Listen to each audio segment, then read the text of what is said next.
আসসালামু আলাইকুম, welcome to my channel Ruma kitchen. কেমন আছেন সবাই? আশা করছি সবাই খুবই ভালো আছেন। আলহামদুলিল্লাহ আমিও খুব ভালো আছি। অনেকদিন পরে আজকে আবার একটা নতুন রেসিপি নিয়ে চলে এলাম আপনাদের সামনে। আজকে রেসিপিটা হচ্ছে মাছের ভর্তা। আমি কিভাবে মাছের ভর্তা তৈরি করি সেটাই আপনাদের সঙ্গে আজকে আমি শেয়ার করব। তাহলে প্রথম থেকে শেষ পর্যন্ত আমার ভিডিওটা দেখতে থাকুন এবং আমার পাশে থাকুন। আর রান্নাটা যদি আমার ভালো লাগে তাহলে অবশ্যই কিন্তু আমার চ্যানেলটিকে সাবস্ক্রাইব করবেন, কমেন্ট করবেন, অবশ্যই একটা লাইক দিয়ে দেবেন। তাহলে দেখে নিন মাছের ভর্তা তৈরি করার জন্য প্রথমে আমি কি করছি। এখানে আমি দুটো মাছের পিস নিয়ে নিয়েছি। এটা হলো কাতলা মাছের পিস। আপনারা আপনাদের পছন্দ মতো পিস নিয়ে নেবেন। তবে পেটির পিস হলে ভর্তাটা তৈরি করতে সুবিধা হয়, কারণ পেটির পিসে মাছের কাঁটাটা একটু কম থাকে। তো আমার কাছে পেটির পিস ছিল না, তাই আমি এই পিসগুলো দিয়েই মাছের ভর্তাটা তৈরি করব। প্রথমে আমি মাছের মধ্যে লবণ মিশিয়ে দেব, তারপরে আমি দেব পরিমাণ মতো হলুদের গুঁড়ো দিয়ে এবার আমি মাছটাকে ভালো করে লবণ আর হলুদটা দিয়ে মাখিয়ে নেব।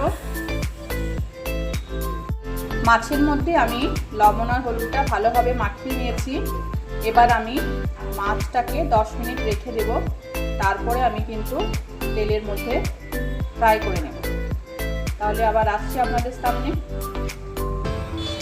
মাছটাকে ফ্রাই করার জন্য গ্যাসের মধ্যে আমি একটা কড়াই চাপিয়ে দিয়েছি।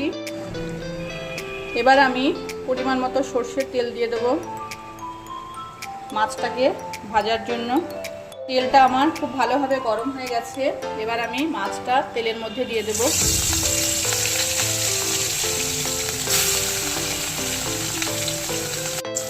মাছটাকে আমি এবার উল্টে দেব। মাছের ভর্তা তৈরি করার জন্য কিন্তু মাছটাকে খুব ভালোভাবে ভেজে নিতে হবে, তা না হলে কিন্তু মাছের ভর্তাটা ভালো লাগবে না খেতে। মাছটা আমার ভালোভাবে ভাজা হয়ে গেছে। এবার কিন্তু আমি মাছটাকে তুলে নেব একটা জায়গায়।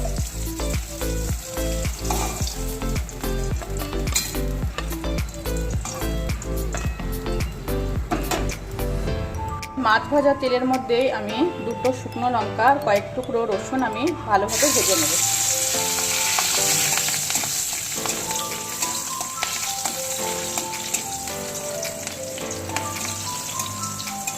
রসুনটা কিন্তু লাল লাল করে ভেজে নিতে হবে।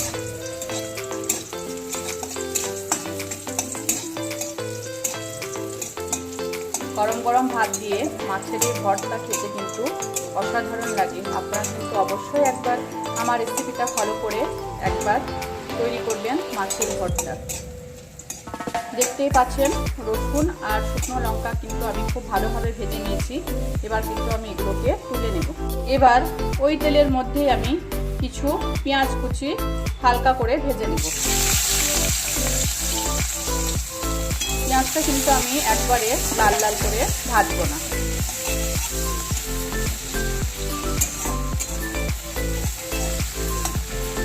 দেখতে পাচ্ছেন পেঁয়াজটা কিন্তু আমার হালকা হালকা ভাজা ভাজা হয়ে গেছে। আমি কিন্তু একবারে লাল লাল করে ভাজিনি। এবার কিন্তু আমি পেঁয়াজটাকে তুলে নেব। এরপরে কি করছি আপনারা দেখতে থাকুন। এই দেখতেই পাচ্ছেন ঠিক এরকমভাবে আমি পেঁয়াজটা ভেজে নিয়েছি।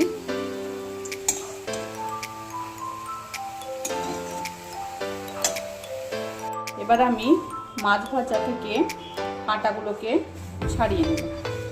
আপনারাও পরিষ্কার করে নেবেন কাঁটাগুলোকে, তাহলে খাওয়ার সময় অসুবিধা হবে না।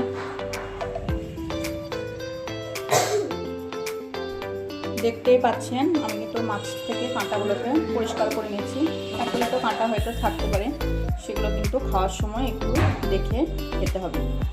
এবার আমি এর মধ্যে কিছু উপকরণ মেশাবো, সেগুলো দেখে নিন। প্রথমে আমি দেব ভেজে রাখা রসুন আর শুকনো লঙ্কা, ভেজে রাখা পেঁয়াজ,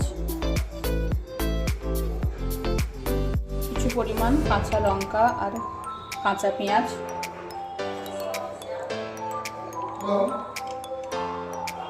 সময় যেহেতু লবণ দিয়েছি ওই জন্য অল্প পরিমাণ লবণ, অল্প কাঁচা সর্ষের তেল, এগুলোকে এবার আমি খুব ভালোভাবে চটকিয়ে মেখে নেব। প্রথমে আমি রসুনগুলোকে হাতের সাহায্যে ভেঙে দেব, তারপরে ভাজা পেঁয়াজ, তারপর কাঁচা লঙ্কা, পেঁয়াজ, এগুলোকে খুব ভালোভাবে আমি হাত দিয়ে মাখিয়ে নেব।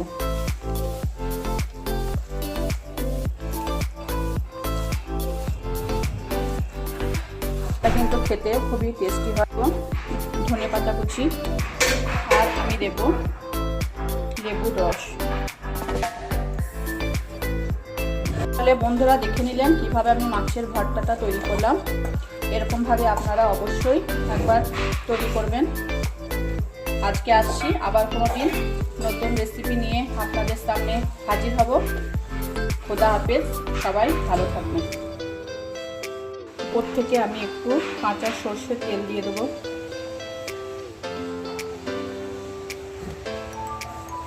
দিয়ে আবার ভালোভাবে মাখিয়ে নেব।